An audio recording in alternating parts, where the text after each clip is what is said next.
High in the eastern Himalayas, there is a capital city without a single traffic light. Instead, the rhythm of its bustling streets is guided entirely by the graceful, white-gloved hand of a traffic warden. Imagine standing in the crisp thin air of a mountain valley just as the morning fog begins to lift. The scent of burning juniper wood drifts past you, earthy and sharp, carrying with it a quiet sense of reverence. Beneath your boots, the stone paths are cool, polished smooth by centuries of footsteps. Around you, the morning doesn't begin with the harsh blare of alarms or the frantic heads-down rush of commuters. It begins with a low, resonant hum. You hear the deep, rhythmic chanting of monks echoing from a massive, whitewashed fortress across the river, blending perfectly with the hollow, wooden clack of prayer wheels being spun by elderly hands. Each rotation sends a silent mantra into the wind. Look closely at the people walking past you on the street. They aren't wearing generic suits or fast fashion. Men walk proudly wrapped in the heavy, woven folds of a go, while women wear the elegant ankle-length kira, their fabrics vibrant against the deep green of the landscape. No one is running. No one is frantically checking a screen. There is a profound, almost startling stillness to the way life unfolds here. We are about to step into the kingdom of Bhutan, a place where time itself seems to move at an entirely different pace.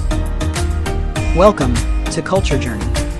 Nestled within the formidable folds of the high Himalayas, landlocked between the sprawling, rapidly modernizing giants of China and India, lies a small, fiercely independent nation.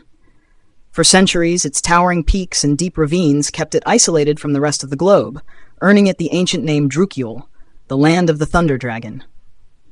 But today, Bhutan is remarkable, not just for its breathtaking geography, but for a deliberate, radical choice its people have made.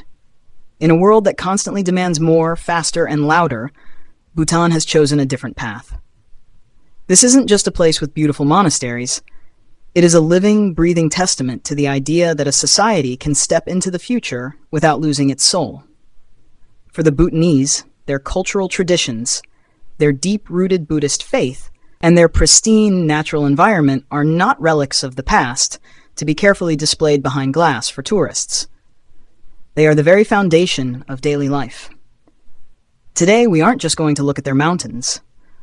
We are going to walk through their valleys, listen to their wind, and understand how one kingdom managed to press pause on the frantic machinery of the modern world.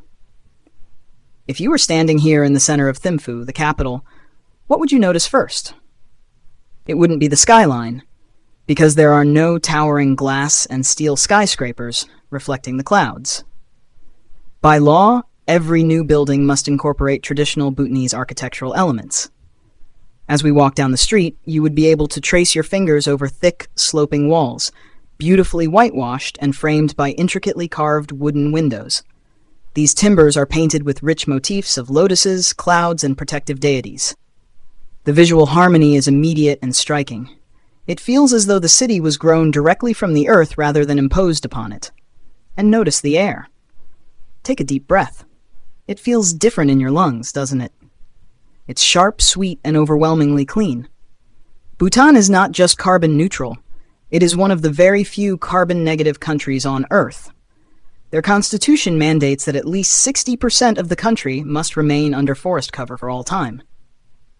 As you breathe in, you are inhaling the living result of a national promise, a vow to protect the lungs of their land above the temptation of lucrative timber exports. To understand why this is, we have to look at how this culture measures value. Did you know that until the 1960s, Bhutan had no national currency, no telephones, and no paved roads? When the fourth king began to cautiously open the nation's doors in the 1970s, he faced a monumental challenge: how to survive as a tiny nation between two sprawling superpowers without losing its cultural soul. Looking beyond his borders, he saw nations wealthy in industry but impoverished in spirit, societies plagued by stress, pollution, and fractured communities. He asked a beautifully simple question: what is the actual purpose of development? This gave birth to the guiding philosophy of gross national happiness. It's a term that often gets romanticized abroad, reduced to a quirky utopian slogan, but if you sit down with a local shopkeeper or a farmer here, you'll find it is deeply practical. It doesn't mean everyone walks around smiling effortlessly all the time. It means that the government measures its success not just by economic output, but by the psychological well-being of its people, the vitality of its communities, and the health of its ecology. You can feel this philosophy in the smallest moments. In the middle of a busy Thimphu road, you might spot a stray dog napping peacefully on the asphalt. The cars do not honk aggressively. The drivers simply slow down and steer around the sleeping animal. When you stop to buy a cup of sweet, milky suja butter tea, the transaction is remarkably unhurried. The shopkeeper has time to ask where you are from and to genuinely listen to your answer. The relentless, exhausting pressure to maximize every second for profit simply doesn't dominate the psychological landscape here. You cannot truly understand this pacing without feeling the spiritual pulse of the land. Buddhism in Bhutan is not confined to a few hours of worship on a specific day.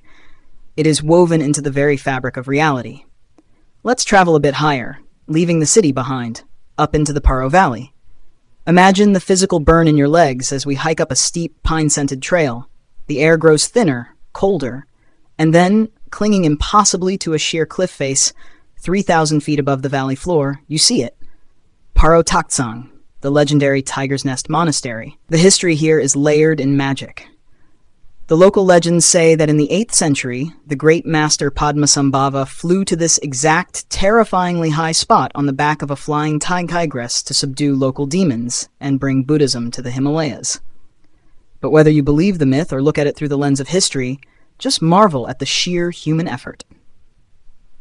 To build this complex in the 1600s required generations of people to carry stone and massive timbers up a perilous cliff, completely by hand, fueled by nothing but pure devotion. This same devotion still colors everyday life today. You see it in the thousands of colorful prayer flags strung across every mountain pass, swaying heavily over rivers and tied to the railings of ancient bridges. They are not mere decorations. The blue, white, red, green, and yellow flags represent the 5 elements of nature. The Bhutanese believe that as the mountain wind whips through them, listen to that sharp, rhythmic snapping sound. The wind is actually reading the sacred mantras printed on the fabric, carrying those blessings outward to all sentient beings. It is an act of constant, passive compassion. When a society believes that their everyday actions, even the simple act of tying a piece of cloth to a tree, can ripple out and bless the entire world, it naturally slows them down. It makes them intensely mindful of their space within the universe. This deep respect extends to the physical landscape as well. Look up at the jagged, snow-capped peaks that surround the valleys.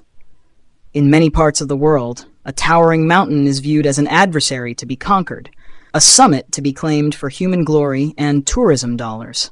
But in Bhutan, the highest peaks remain untouched. By law, mountaineering on peaks above 6,000 meters is strictly banned. Why? Because the Bhutanese believe these summits are the sacred abodes of protective deities and spirits. The idea of trampling over a god's home just for the thrill of a climb or the influx of foreign money is unthinkable. They choose to leave the peaks to the sky. It is easy to mistake this deep mountain spirituality for endless silence. If you wander just a bit off the main streets of any town, you will inevitably hear a sudden triumphant roar of laughter, singing, and shouting. Follow that sound, and you will find yourself at an archery ground. Archery is the national sport of Bhutan, and it is a vibrant, incredibly loud communal celebration. Men in their traditional gos stand at opposite ends of a massive field, shooting arrows at a tiny wooden target 145 meters away, nearly double the Olympic distance. When an arrow hits the mark, the archer's teammates break into an intricate, joyful victory dance, singing praises. When an opponent misses, they face a barrage of cheerful, theatrical taunting. The air smells of dust, locally brewed rice wine called ara, and pure joy. It is here you realize that the slow pace of Bhutan is not about doing nothing. It is about having the time to do the things that actually matter. It is about taking an entire afternoon to sing, compete, and laugh with your neighbors. In these moments, you witness the invisible, unbreakable net of belonging. When your survival, your comfort, and your entertainment are so directly tied to the goodwill and physical presence of the people around you, Isolation becomes almost impossible. The crushing sense of alienation that plagues so many modern global cities feels remarkably absent here. In Bhutan, you are always part of a collective. You are always seen. Yet what might surprise you most is that Bhutan is not a museum. It is not a society frozen in amber, rejecting the outside world. Young people here have smartphones. They stream international music. They wear jeans under their traditional gos when they play basketball on public courts. In 1999, Bhutan was one of the last countries in the world to introduce television and the internet. The decision was made with intense caution and debate. The leadership knew that inviting the world's media into their living rooms would inevitably change the cultural fabric. And it has. There are highly complex modern challenges now. Youth unemployment, the migration of young people from rural farms to the cities, and the undeniable magnetic pull of global consumerism. However, the way they handle these modern pressures is entirely distinct. They don't simply surrender to the overwhelming tide of globalization, nor do they build a wall to keep it out. Instead, they negotiate with it. They filter it through their own deeply held values. They are walking an incredibly delicate tightrope, holding fiercely onto the grounding roots of their heritage while cautiously reaching out to the conveniences of the modern era. When you watch a young Bhutanese teenager step out of a modern cafe, pull out a smartphone to send a text, and then naturally pause to respectfully walk clockwise around a centuries-old stupa in the middle of the street, you realize the magic of this place. Time here isn't just slower. It is layered. The ancient past and the digital present exist simultaneously, holding hands without conflict. When we eventually leave the crisp, pine-scented air of the Himalayas and step back into the frantic rhythm of our own lives, the Kingdom of Bhutan leaves us with a quiet, lingering question.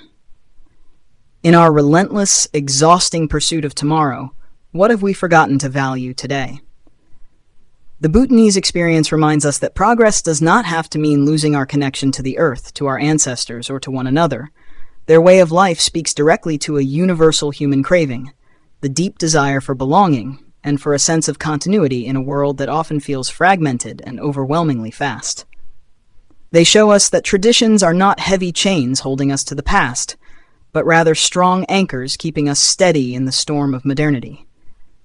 We may not all be able to live in pristine mountain valleys, and we certainly cannot simply turn off the noise of our own bustling cities. But perhaps, by looking at Bhutan, we can learn to build our own small sanctuaries of time. Perhaps we can remember to take a breath, to fiercely value the community standing right beside us, and to recognize that true wealth is so often found in the quiet, unhurried moments of human connection. Thank you for walking these mountain paths with me today. If this journey brought a moment of stillness to your day, or made you think differently about the pace of your own life, I'd love for you to subscribe and join our community here at Culture Journey. Leave a comment below. How do you find your own moments of stillness in a fast-paced world? We would love to read your story. Please like and share this video with someone who might need a quiet, thoughtful escape today.